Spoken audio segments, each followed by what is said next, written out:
What if they were real? That was the question that filled internet forums, late-night documentaries, and conversations under starry skies. What would happen if one day the skies weren't empty? If we weren't alone? The morning of September 17th started like any other. The sky was clear and blue. The news talked about politics and sports. Neighbors greeted each other as usual. In the quiet town of Cedar Falls, routine was king. Clean streets, kids on bikes, the distant hum of a lawnmower. No one knew it would be the last day Earth felt normal. At 2:14 p.m., a green flash streaked across the sky. It wasn't a shooting star, it wasn't a satellite. It lasted only seconds, but it was enough for thousands of people to look up, and for a few of them to feel something they couldn't explain. A strange emptiness in their chest. At 4 p.m., satellite transmissions failed across the northern hemisphere. Then they came back, but something was off. News footage showed blurry images, shadows floating above the Norwegian Sea, objects with impossible shapes. But the most unsettling thing was the silence. No government said a word. And then the sun began to dim. The hours following the satellite blackout were confusing. Broadcast repeated the same footage. No new words, no explanations. On social media, thousands began to speculate. An attack? A military test? A global prank? At 7:42 p.m., the tremors began. No seismographs registered them. But those who felt them knew something was moving. Something massive. From the top of a building in Oslo, someone recorded a figure in the mist. It stood at least 3 meters tall. Its body was thin, deformed, like wet branches clinging together. It moved slowly. At 8:10 p.m., the footage went viral. No one knew if it was real, but something about it felt beyond human. Someone commented, "They don't make a sound, they just are, and they watch you." In different parts of the world, the same reports began to surface. Figures walking under the rain, tall, hunched, with limbs that seemed to drag behind them. No one knew where they came from. No one knew what they wanted. But everyone began to feel the same thing, the silence. A silence that crept under your skin like invisible venom. And then the lights started to go out. No one slept that night. By 8 p.m., basic services began to fail. Lights flickered and went out. Phone signals dropped in and out. The internet vanished. What first felt like a solar storm turned into something deeper, something physical, as if the planet itself was holding its breath. In Cedar Falls, neighbors gathered on porches. Some stared at the sky. Others locked their doors and windows. No one knew what they were waiting for. But everyone knew that something was coming. Supermarkets overflowed. People rushed for water, flashlights, canned food, gas. Some wore masks. Others wore fear on their faces. Police stations were flooded with calls. Lights in the woods. Strange sounds on the outskirts. Animals fleeing. Voices with no source. On social media, the videos kept coming. Tall figures walking through the rain. Elongated shadows moving toward the cities, people filming from windows, then suddenly cutting the feed. The creatures didn't attack, they made no sound, they just existed. And they watched. They seemed peaceful, some said, just observers, others guessed. But there was something wrong with them, as if the calm was only a mask. At 11:30 p.m., the tremors began. They weren't earthquakes, they weren't natural. It was the ground reacting, as if something beneath it was waking up too. And then, the sky lit up. The silence, a silence that crept under your skin like invisible venom. And then the lights started to go out. At 11:46 p.m., the world could no longer pretend everything was fine. Governments began to speak. In a joint statement, the United States, China, France, Germany, Brazil, Russia, Japan, and over 40 other nations declared a global state of alert. They didn't say invasion. They didn't use the word extraterrestrial. They simply referred to it as an unidentified anomalous presence. News broadcasts were interrupted. Sirens sounded across major cities, borders closed, flights were grounded, the world stood still. The military mobilized, armored vehicles rolled through city streets, armed police guarded hospitals, power stations, airports. Surveillance drones filled the skies, tanks blocked major highways.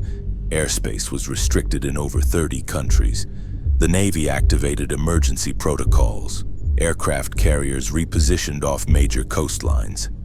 Nuclear submarines were moved into key positions across the Atlantic and Pacific. On live TV, presidents and world leaders asked for calm. But their faces said something else. In Cedar Falls and thousands of towns like it, people watched the coverage from their living rooms and phones as the sky outside began to change color. A green light, faint at first, spread behind the clouds. Then it descended, not like a star, but floating. A massive circular structure slowly came down from the sky. It made no sound, only light, and wherever its shadow touched, nothing turned back on. Minutes after the first ship settled above the city, everything went dark. This wasn't a normal blackout. There were no sparks, no surges, no explosions. Everything simply stopped. Screens went black, phones died, lights vanished. Radios gave off a single low hum, like a buried heartbeat under the earth. No television, no updates, just darkness.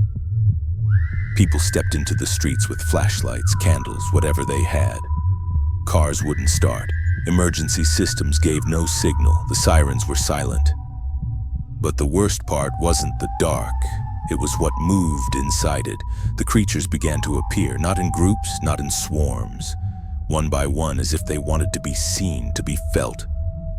They walked past houses, stood by windows, paused, and stared. No eyes, no face, no voice. In the larger cities, some military units tried to move, generators flickered on, weapons were distributed. Orders were given to open fire if they crossed into protected zones. Some fell, they twisted in fire, they pulled back under bullets. They weren't invincible, just many. And they kept coming. On rooftops, in fields, between trees and buildings. They walked. They advanced, but they didn't strike yet. They just drew closer. As if they wanted humanity to see their numbers. As if they knew the purest fear doesn't come from screaming, but from silence. There was no signal, no warning. The creatures simply stopped walking and began to run. Not toward one place, but in all directions. In New York, one of the first attacks hit a fire station turned shelter. The creatures burst through the gates with their long, dark bodies. Not using brute force, just sheer numbers. There were too many. In Tokyo, a military base still powered by generators was surrounded. They held out for 15 minutes. Then silence. In small towns like Cedar Falls, the horror was quieter. The creatures entered homes without breaking anything. They just appeared, and if they found someone, they were gone. There were no screams, no blood, only shoes, phones, flashlights on the floor. In some places, fire became the last desperate option. Fuel trucks were ignited to create barricades. Lines of burning tires kept the creatures back, for minutes, no more. Those who managed to set them on fire saw them twist and melt. Some fell, others escaped smoldering. They weren't invulnerable, but they were relentless. And for everyone that burned, 3 more followed. On the coasts, the Navy launched strikes on cities already lost. Missiles fell on darkened zones, wiping out the creatures and everything else. There was no time to evacuate, no way to choose. Only one thing left: resist. And above it all, the ships still hovered, untouched, unmoving, as if they were learning something, as if this was only the beginning. The first bombings did not contain them. They changed everything. The creatures no longer moved slowly. They ran with unnatural speed, their bodies stretched, twisted by momentum. Their movements became wild, unpredictable, feral. Where they once walked, they now launched across rooftops. Where they once watched, they now tore through concrete walls. The night turned red. Every major city burned. Fires engulfed highways, hospitals, entire neighborhoods. Generators failed, and for the first time there were screams. There was no shelter, no safe zone. Everywhere was enemy ground. In Paris, they flooded the subway. In Toronto, they stormed a stadium packed with survivors. In Johannesburg, they emerged from rivers as if the water had birthed them.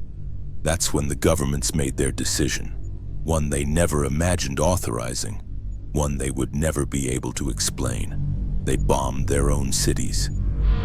At first, they targeted areas already lost. Then, zones with confirmed creature presence. And finally, anything that moved. Massive explosions erased entire districts. Black clouds swallowed the stars. The ship still hovered, unmoving, unbothered. As if they had been waiting for this, the last surviving military transmission echoed one sentence before vanishing. This is not an invasion. It's a purge. I saw it. I heard it. I felt it before it happened. At 11:58 p.m., the orders were issued. Every nuclear code on the planet, all of them, were released almost simultaneously. Not by mistake, not in desperation, by choice. From silos buried deep under Montana, missiles lifted into the sky. In Russia, the horizon tore open with fire. In France, nuclear submarines surfaced and opened their bays. From China, India, Israel, Pakistan, Korea, the UK. The sky became a swarm of burning trails. The creatures watched. The ships didn't move. The missiles circled the planet in under 5 minutes, and when they hit, everything was gone. No continents, no oceans, no languages, no history, no humanity. The planet became a burning sphere split by radiation and rubble. It wasn't war. It was a final choice. We erased ourselves, and yet I'm still here. I don't know how, I don't know why. I'm in a white room, no floor, no walls. I feel like I'm floating or falling. They're watching me, not with eyes, with something heavier, something that presses down on my soul. They don't speak, they don't touch, they just examine. They left me alive, maybe as punishment, maybe as a trophy, or so I thought. Until today, when one of them came closer than ever, and without a sound, something clicked inside me. That's when I understood. They didn't spare me out of mercy. They spared me to plant something. And as I look at my hands, as I feel something crawling beneath my skin, as I begin to forget simple words like mother or hunger, I realize I am not the last human. I am the first of what comes next.